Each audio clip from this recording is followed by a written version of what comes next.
It was October, and my girlfriend was looking forward to her time off. She'd spent the past few months in the rush of college life at NYU, and after weeks of endless classes and city noise, she craved the quiet that only a trip back home could bring. She grew up in Buffalo, New York, a place that always felt familiar, even when she was far from it. So, when she found out she had a few free days, she called up a few friends from high school and decided to take a trip to a nearby campsite, something to help her unwind. The plan was simple: glamping in the woods with a cabin, a campfire, and a break from the city.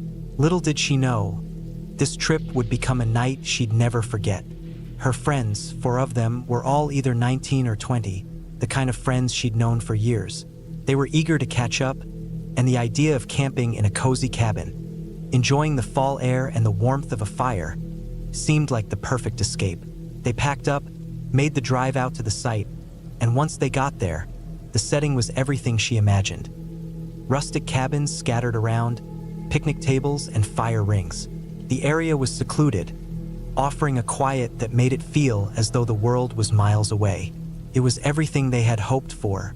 As they unloaded their gear, my girlfriend and her friends noticed they weren't alone. A group of 4 guys, around the same age as them, had set up camp in the neighboring cabin. The guys were friendly enough, and after a brief conversation, one of them asked if they wanted to join them for a beer around sunset. No harm in that, my girlfriend thought. She wasn't much of a drinker, but a few beers by the fire seemed harmless enough. When the sun began to dip below the tree-line, they met up at one of the picnic tables. The fire crackled between them as the beers flowed. Everyone was laughing, chatting, and enjoying the evening. The night felt normal, relaxed, fun. The conversations shifted from lighthearted banter to more personal topics, and everyone was getting to know each other. It was exactly the kind of getaway she needed. But as the night wore on, things started to take a turn. One of the guys, a bit more drunk than the others, excused himself and wandered back into his cabin. He returned moments later holding a revolver. He waved it around carelessly, boasting about how it was his dad's gun. My girlfriend and her friends exchanged nervous glances, unsure of what to make of it. He was obviously drunk, and it didn't take long for the mood to shift. "Put that away, man," one of the girls said, her voice laced with concern. "You're way too drunk to be messing around with that." The guy laughed it off. "It's fine. It's not even loaded," he slurred, clearly enjoying the attention. But even if it wasn't loaded, the fact that he was waving a gun around like it was a toy made everyone uneasy. Still, the guy continued. "I'll prove it," he said, pointing the gun to the sky. He pulled the trigger 2 or 3 times, each time with a dry click. No shots. The group, relieved but still uncomfortable, told him to go put the gun away. He didn't listen. Instead, he started to get defensive, acting like everyone was overreacting. "I'm fine," he muttered. "It's just a stupid gun. It's not a big deal." But it was a big deal. My girlfriend could feel the tension building.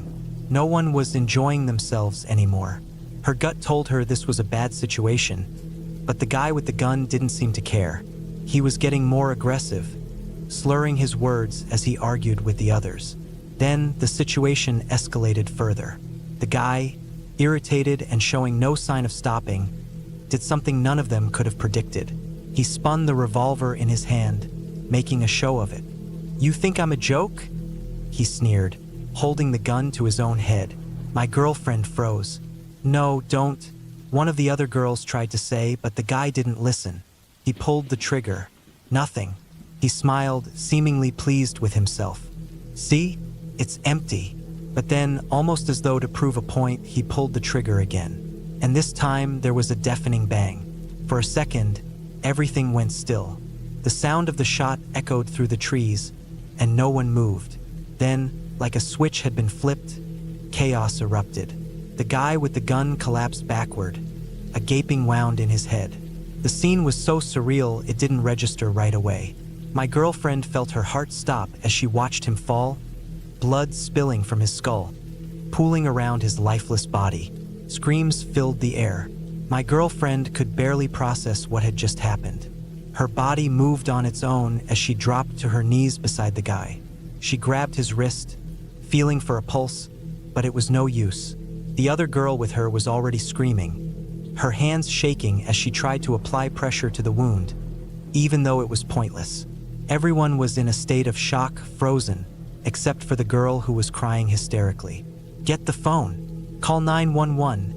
someone screamed, but my girlfriend couldn't even remember who said it. She grabbed her phone, hands shaking so badly she could barely dial. It felt like hours before the sound of sirens could be heard in the distance, though she later learned it was only 30 minutes. In the meantime, the mood of the group had shifted completely. One of the guys, the one who had been closest to the shooter, had gone completely silent, his face blank. He looked like he had been drained of everything, no longer reacting to anything. Another friend was still crying, her sobs so intense that it seemed like she couldn't stop. Every time she tried to calm herself, the image of the guy pulling the trigger, the look on his face as the shot went off, came flooding back. She couldn't escape it. When the police and emergency services arrived, the reality of what had happened started to sink in. The guy was dead. There was no saving him. The night had turned into a nightmare. The police took their statements, but even as they spoke, my girlfriend could tell that none of them really knew what to say. How do you explain this? How do you make sense of a moment like that? The aftermath was worse than she could have imagined. They stayed at the campsite until the next morning, but there was no more laughing, no more joking. Everyone was shell-shocked, struggling to process what they'd seen. The girl who had tried to help the most, the one who had been so frantic, never stopped crying. The other girls didn't speak much, the silence between them heavy with unspoken grief. The doctor later called what they were all experiencing acute stress disorder, a condition that felt like it was on the edge of PTSD. My girlfriend and two of the other girls managed to recover in the following days, though the memories never quite left. But for the girl who couldn't stop crying, the aftermath of that night haunted her for years. She had nightmares, flashbacks, and deep emotional scars. The doctors put her on medication, but even years later, she still said that night ruined her life. That incident, that single moment of reckless stupidity, affected all of them in different ways. My girlfriend said she would never forget the look on the guy's face when the bullet hit. She also said that night shaped her views on guns forever. She wasn't against the Second Amendment, but that evening made her realize how dangerous it was for something as deadly as a firearm to fall into the wrong hands. Guns in the right hands could protect people, but when they were in the hands of a drunk idiot, they turned into something horrifying. The trip, once something they had all been excited for, was ruined in an instant. There was no laughter around the campfire, no more carefree conversations. All that was left was the lingering image of the guy who thought it was a joke, until the joke went too far. It's been years since that night, and my girlfriend still carries the weight of what happened. The nightmares have faded, but the fear of guns, the trauma, will never go away. The damage done that night is something you can't fix with time. You just learn to live with it, even if it never truly heals.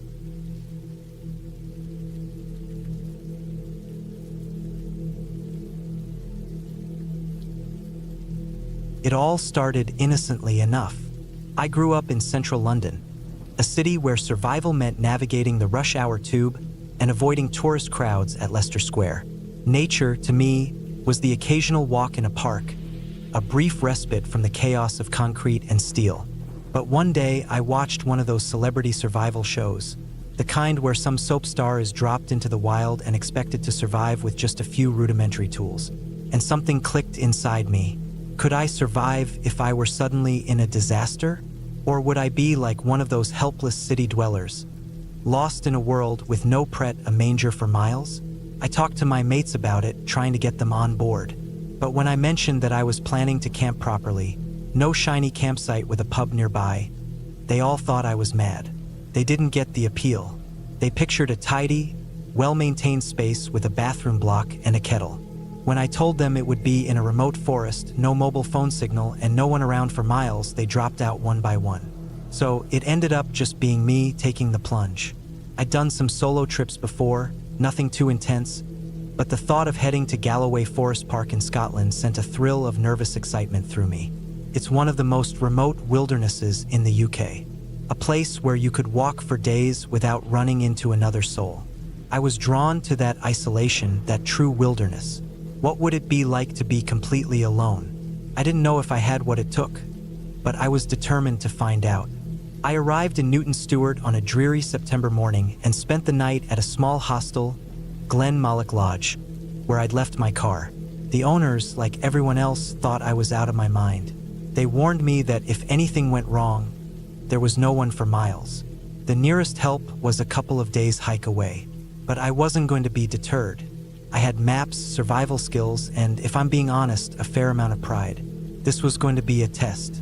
I woke up the next day, packed my gear, and headed out into the vast wilderness. By the end of the second day, I was deep in the forest, several miles away from any sign of life. It was a strange feeling. There was no hum of civilization, no cars, no people. Just me and the wild. The further I walked, the more I felt the weight of being truly alone. But also, there was a sense of freedom, a taste of what it might be like if everything were stripped away. I could do whatever I wanted, whenever I wanted. I could make camp wherever I chose, and no one could stop me. Felt liberating. By the time the sun began to set, I needed to find a place to camp. I spotted a ridge line on my map, and after a tough climb, I found a small patch of trees where I could shelter for the night. I set up my shelter, a simple tarp strung between two trees, and got to work building a fire and preparing some food. As the evening drew on, I felt a sense of satisfaction. The fire crackled, the cold of the night air settled in, and I had a warm cup of cocoa to sip before sleep. As the fire burned down to embers, I placed my mug carefully beside the flames, intending to keep the last of the cocoa warm. Then, I crawled into my sleeping bag, my exhaustion washing over me as I closed my eyes. The second night always feels different, deeper. You're no longer a newbie in the wild. Your mind starts to relax. I drifted off to sleep, not as tense as the first night. When I woke up, everything felt peaceful. The sky was still dark, the air crisp. I sat up, my body aching from the previous day's hike. The first thing I noticed was the absence of my mug, the one I had left by the fire. At first, I thought I had simply forgotten where I put it, but as I glanced around, I saw it. There it was, perched perfectly atop a log, far from where I had placed it. My heart skipped a beat. I couldn't remember moving it. I couldn't remember checking it in the night. I got to my feet, my mind racing. Had I done it in my sleep? I approached the log cautiously. There, inside the mug, was something out of place. A piece of grass, expertly knotted in several places, like a delicate string of tiny, intricate loops. It wasn't something I had done. No, this was someone else's work. Someone had been here. Someone had moved my mug and left me this offering. I stood frozen, trying to make sense of it. At first, my mind tried to rationalize it. Maybe it was an animal, maybe the wind knocked it over and something dragged it. But the knots? No animal does that. No animal leaves an offering. I felt the hairs on the back of my neck stand up. The calm I'd felt moments before was gone, replaced by a creeping fear. Someone had been here, watching me, while I slept. I grabbed my knife, a small folding Victorinox, my only defense. My heart pounded as I scanned the area, my eyes darting between the trees and the open hillside. But there was no movement, no sounds, just the rustling of the wind through the grass. Still, the feeling of being watched was suffocating. Why would someone do this? I thought. The possibilities swirled in my mind, and none of them were good. They could have come at me with anything. A rock, a stick, anything. And they could have done anything they wanted. The fact that they hadn't made me more scared than I could have imagined. I spent the next few hours, the longest of my life, half hiding, half waiting. I didn't know if the person was still around. I didn't know if I was being hunted or if I was just being paranoid. But what I did know was that I was no longer alone. And the wilderness I had sought had turned into something terrifying, something unpredictable. I left that camp later that morning, not looking back, not stopping to check if my mug was still on that log. It didn't matter anymore. What mattered was the deep, gnawing feeling that I wasn't the only one out there. And from that moment on, I never camped alone in a place like Galloway Forest again.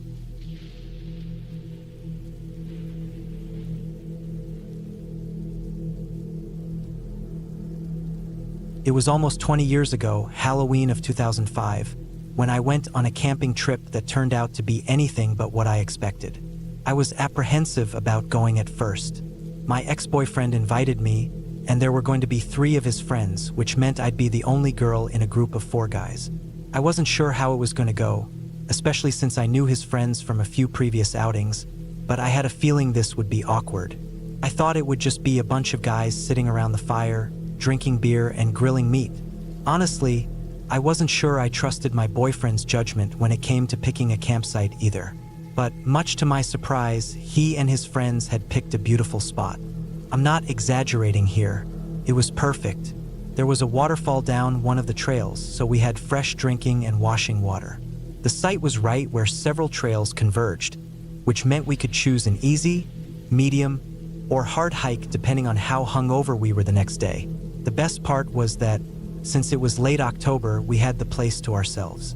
The weather was crisp, the trees were all golden, and everything felt peaceful. It was actually really nice. The guys were respectful and gave me space when I needed it. No awkward comments, nothing weird. It was just easy. That first night we went hiking. The trails were empty, and the air was fresh. We hiked for hours, just enjoying the quiet beauty of the place. By the time we got back to camp, we were all tired but content. We made some grilled food, had a few drinks, and then we all retired to our tents to sleep. I remember climbing into my sleeping bag and telling my ex how grateful I was for this trip. He just laughed, all smug like he'd been right about everything. And in that moment, I could admit he was right. It had been perfect. But the next morning, that peacefulness shattered in a way I couldn't explain. We woke up to absolute chaos. Our campsite, which had been so neat and quiet the night before, was wrecked. The campfire my boyfriend and his friends had made was completely destroyed. Rocks, which we'd used to ring the fire pit and stop it from spreading, were scattered all over the place. My boyfriend's truck doors were wide open. The stereo was smashed into pieces against a tree, and the cooler was overturned, with raw meat scattered across the ground. We just sat there in disbelief, poking our heads out of the tent and staring at the mess. How had this happened? We'd all been sound asleep. Nobody heard anything. It felt wrong, like something was off, but we couldn't explain it. We got out of the tents and began trying to figure out what had happened. The more we talked, the more confused we became. My ex immediately accused me of not locking his truck the night before, which made me furious. I remembered locking it. I was sure of it. I had a vivid memory of locking the doors, and I had put his keys in the front pocket of his backpack, way on the other side of the tent, far from the flap. I swore I did everything right. I was getting frustrated, and as he marched over to grab the keys, I could feel my stomach sinking. But the keys weren't in the bag. My blood ran cold.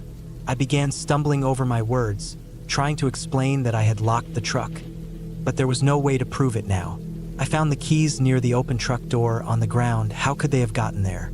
I felt lightheaded, like everything was spinning. My ex just stood there, completely quiet. Then he said he wanted to leave. He didn't say much else, just apologized to his friends, and we threw whatever we could salvage into his truck. We didn't talk on the way home. I kept asking him what he thought happened, why he thought the truck had been opened, why the cooler had been dumped. He wouldn't answer. He just kept saying he didn't know, and it was starting to drive me crazy. Finally, we pulled into a diner parking lot, both of us on edge, and he started to speak. He said something that shook me to my core. He said he'd had a bad dream the night before. Not a nightmare, but enough to wake him up. The way he described it was unsettling. He said that in his dream, he woke up and saw someone standing over him, crouched at the edge of his sleeping bag, with one foot on either side of him. He said the person's face didn't look right, like it was made out of something wrong, like ski mask material, but it wasn't a mask. It was something else. He realized he was dreaming and tried to shake it off, but that face stayed with him, even when he woke up. I didn't know what to make of it. His dream was odd, sure, but it didn't explain what had happened at the campsite. I pressed him for more details, but he just went quiet. I thought he was being weird, and he apologized again, but it didn't help. Something was off, and I couldn't shake the feeling that there was something he wasn't telling me. When we got back home, I called him later that day, but he said he didn't want to talk about it anymore. He had met up with his friends, and they all decided it was best to just move on. It was the most frustrating conversation I'd ever had. They didn't even want to talk to the cops or the park rangers, even though someone had clearly gone through our stuff in the middle of the night. The truck had been opened, the stereo destroyed, the cooler emptied, and no one heard a thing? That's when I started to think something was seriously wrong. My ex was obsessed with his truck, and if it had been damaged or stolen, he would have been all over it. But he didn't want to file a police report. He just wanted to forget about it, and that made me feel like I was going crazy. I wondered if he had blacked out or if he was involved somehow, maybe even unknowingly. Maybe it was something he couldn't face, something he was hiding from all of us. But the more I thought about it, the more I was convinced that he had something to do with it. He was scared to admit that he'd lost control of whatever happened that night. We broke up less than a year later, and honestly, that camping trip was a small part of why we ended things. It wasn't just the wrecked campsite or the weirdness of the whole experience. It was that feeling I got, like I was losing my mind, like I wasn't being told the truth, like I was being kept in the dark. It was a feeling I couldn't shake, and I think, deep down, he knew it too. As for what really happened that night, I don't know. I'll never know. But I think whatever it was, it scared him. And it scared me too. I've never gone camping with him again. In fact, after that trip, he never went camping again either. Funny how that works, isn't it?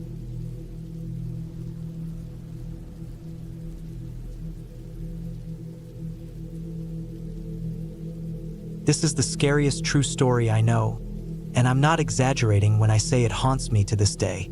It's been almost 6 years now, and the events that transpired still don't make sense. It started with a man, my best friend's father, who was as ordinary as they come. At least, that's how it seemed to all of us. The weird part is, he wasn't someone you'd ever expect to end up in a place like Roof Lake, up in the Northwest Territories of Canada. In fact, the more I think about it, the more I wonder if he ever intended to be found again. He was one of those guys who didn't care for the outdoors. In fact, he hated it. The kind of guy who liked staying indoors, tinkering with gadgets, watching TV, and avoiding anything that involved physical activity. If he could avoid walking the dogs, he would. He'd always say, "They're your dogs, not mine." And he wasn't shy about it. But then something strange happened, and it happened fast. One day, he announced that he was going camping. Not just in the backyard, but up in the wilderness. And not just any wilderness, but the kind that makes even the most seasoned outdoorsman uneasy. Roof Lake, a place so remote and cold that even seasoned hikers would hesitate to go there in the dead of winter. No one could understand it.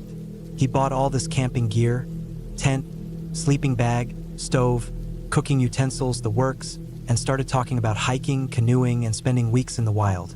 The strangest part was that he wasn't going alone. He was taking the family's 2 dogs with him. 2 dogs he had barely acknowledged for years. No one understood it. My friend thought his dad was going through some midlife crisis, but what else could they do other than let him do whatever he thought was right? He had never shown interest in anything like this before, but now, out of nowhere, he was planning a camping trip to one of the most isolated places in Canada. He left in September and told everyone he'd be back within a few weeks. But those weeks turned into months, and then, after a few phone calls to the local authorities, it became clear that no one knew where he was. The last anyone heard, he was supposed to return in mid-October. But by the end of October, he hadn't made it back. No sign of him anywhere. The family thought maybe he'd just extended his trip. But weeks passed, and soon it became obvious that something wasn't right. The search started. My friend's family reported him missing, and the authorities sent out search and rescue teams to comb the area around Roof Lake. The police and rescue teams spent weeks searching, but they found nothing. There were no signs of struggle, no tracks in the snow, no indication that anything out of the ordinary had occurred. The family was left to wonder. Had he gone off the grid? Did he decide he didn't want to be found? That idea didn't sit well with anyone. least of all my friend. His dad wasn't like that. He didn't just disappear. But as the weeks dragged on, and the search turned up nothing, everyone began to wonder if he was even alive. It was months before anyone even came close to finding anything. By March, 5 months had passed.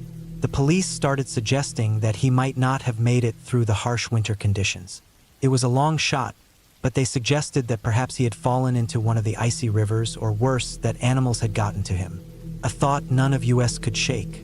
But my friend's family refused to give up. They clung to hope, holding out for some sign that he was alive. And then, in early April, they got something.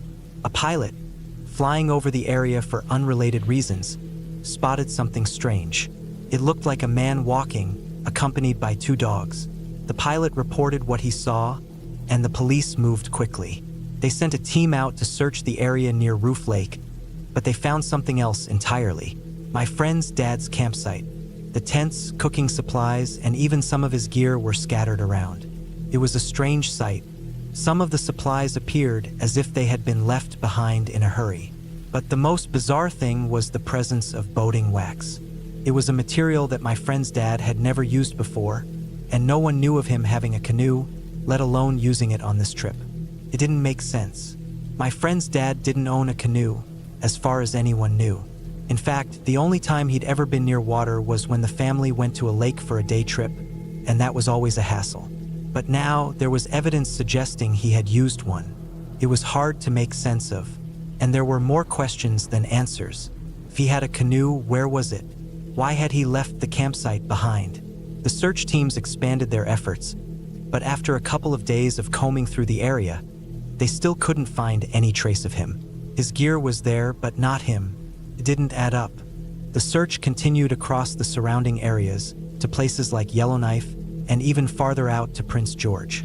The idea was that he might have gone to visit an old college friend, but no one ever found any evidence to back up that theory. No one could figure out where he had gone or why he hadn't returned home. Months turned into years, and still, no one knew anything. The family tried to hold on to hope, but the chances of him being found alive grew slimmer with each passing season. And the more time that passed, the more it seemed like he had vanished completely. There were no bodies, no remains, not even his canoe. If a bear had gotten to him, as some had suggested, surely they would have found something. But there was nothing. It was as if he'd disappeared into thin air. Eventually, the police and search teams gave up. There had been no progress in finding anything for years. They had combed through every inch of the area and had turned up nothing. No clothing, no personal effects, no evidence that my friend's dad had ever been there. He had just vanished. It was as if the wilderness had swallowed him whole. The idea that he was still out there, living some sort of wild, untamed life, was hard to believe. He wasn't a survivalist. He wasn't someone who had the skills to survive for years without being found. No one believes he's alive anymore, and maybe that's the hardest part to accept. We want to think that maybe, just maybe, he's out there somewhere, living the life he always said he never wanted. But the reality is, it's been 5 years. Not even a single trace of him has ever been found. No footprints in the snow, no sign of his canoe, no discarded clothing. Nothing. In the years since, there have been rumors, of course. Some people said that if a canoe was covered by fresh snow, it could be hidden for years. Others suggested that wild animals might have dragged him away and eaten whatever was left of him. But the more I think about it, the less it all adds up. How do you lose a man, his gear, and his canoe in the wilderness without leaving a single trace? How does someone just disappear like that?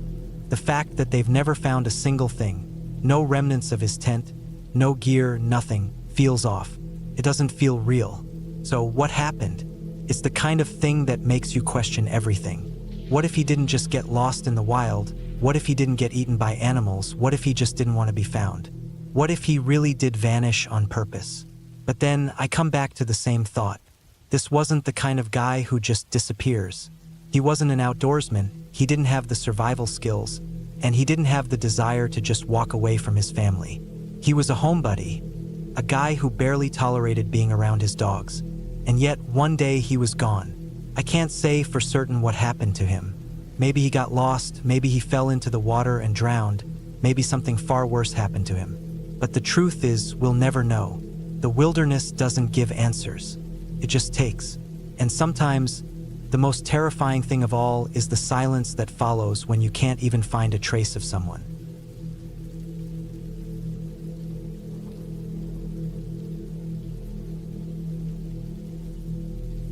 My name is Sarah, and I'm from Spokane, Washington.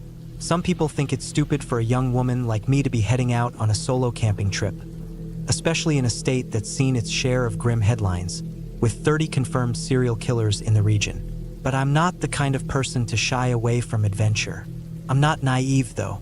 I carry a gun, just a small M&P Shield 9mm. It's not much, but it makes me feel safer when I'm out there alone, knowing that I have that option for self-defense.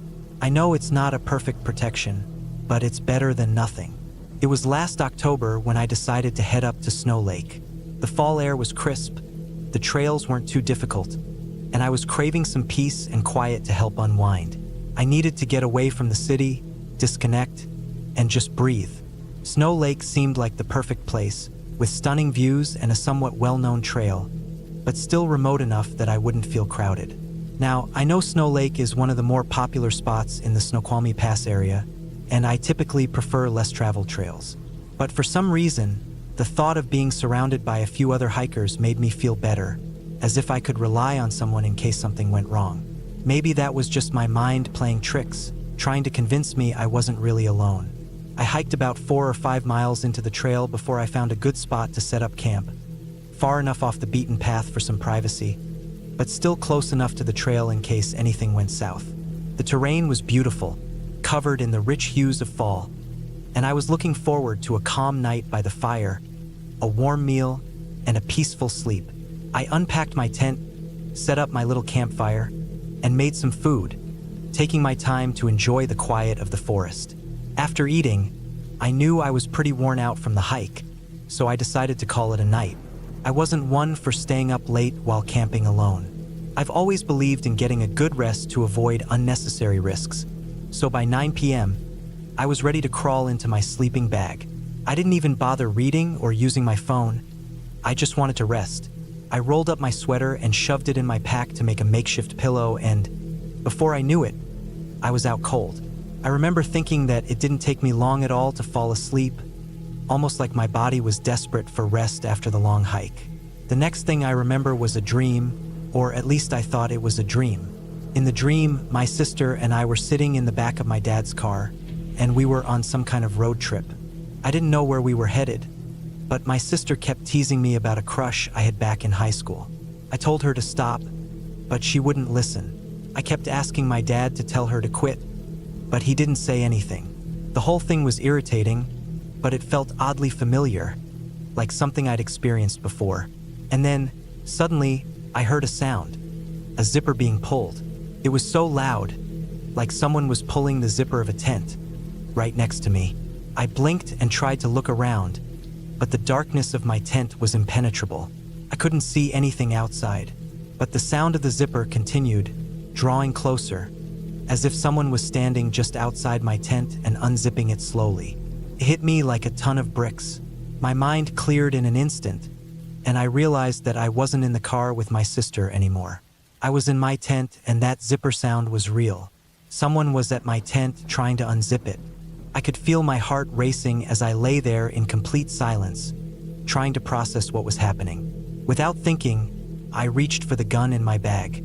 My hands were shaking, my fingers cold and stiff with adrenaline. I could hear the zipper moving again, the slow sound dragging on and on. I could feel the fear creeping up, but I forced myself to focus. I had trained with that gun. I had put in countless hours at the range, learning how to handle it, how to use it under pressure.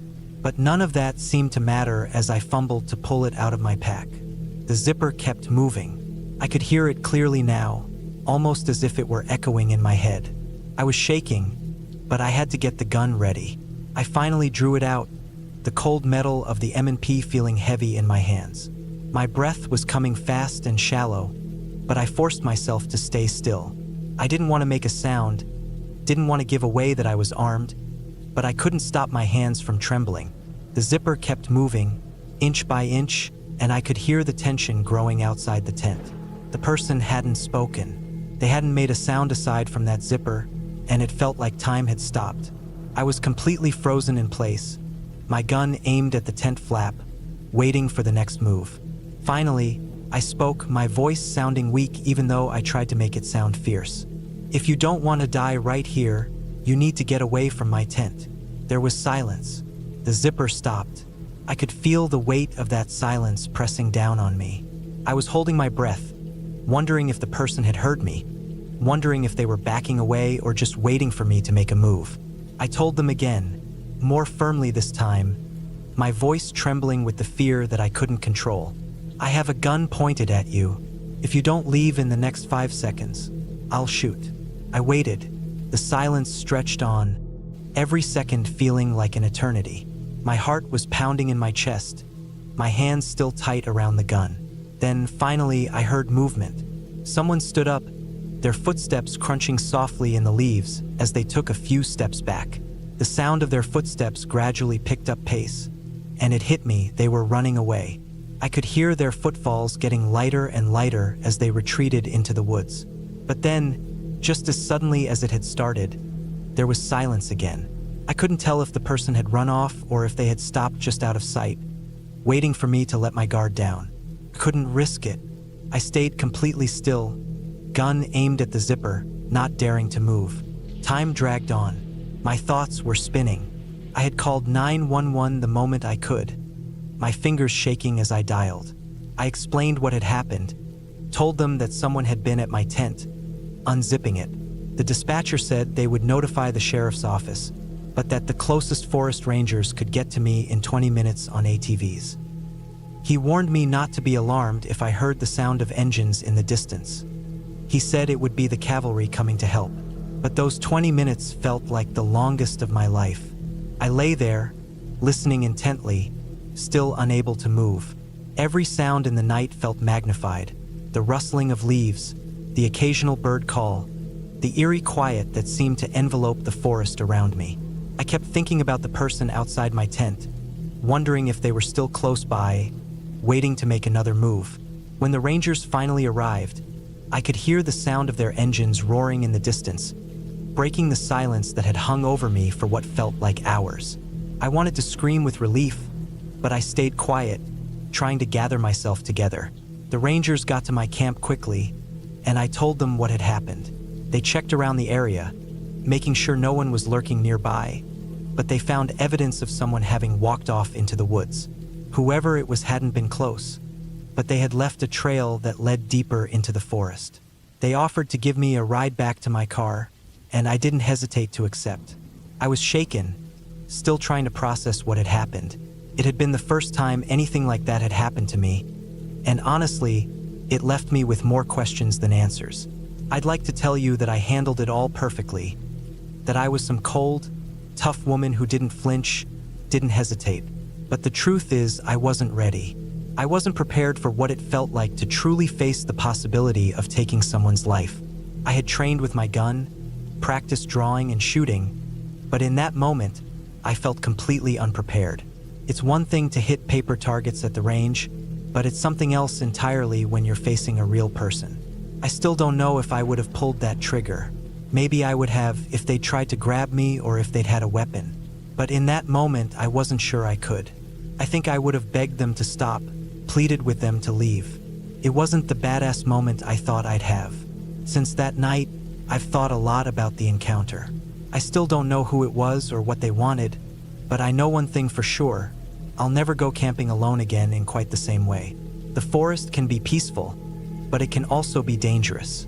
And now, every time I go out there, I can't help but wonder if there's someone else hiding just beyond the trees, waiting to test my resolve again.